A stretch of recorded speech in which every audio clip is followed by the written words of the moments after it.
Now, a group of holiday makers stranded on Lundy off the North Devon coast for 2 days are back on the mainland this evening.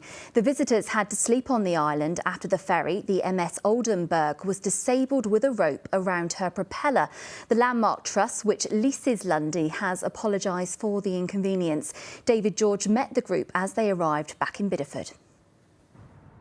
2 days later than scheduled, the MS Oldenberg comes up the River Torridge to Bideford Quay.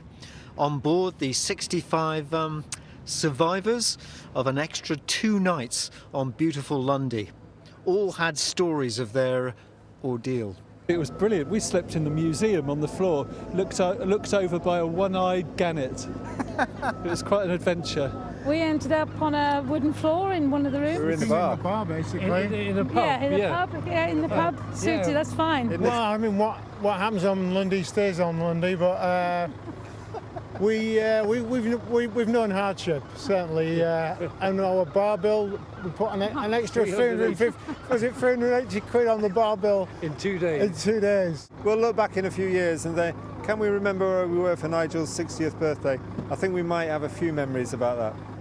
But it had been a worry for one man who was booked for an eye operation today. Derek King was brought back by the Ilfracombe lifeboat at the weekend and made it to the Royal Devon and Exeter Hospital on time. No one from the ship's crew wanted to take part in an interview, and the Landmark Trust said no one was available for interview. But in a statement, the Trust says, "We'd like to thank all of our guests for their patience and understanding over the last few days." David George, BBC Spotlight, Bideford. I think it's fair to say they enjoyed that adventure.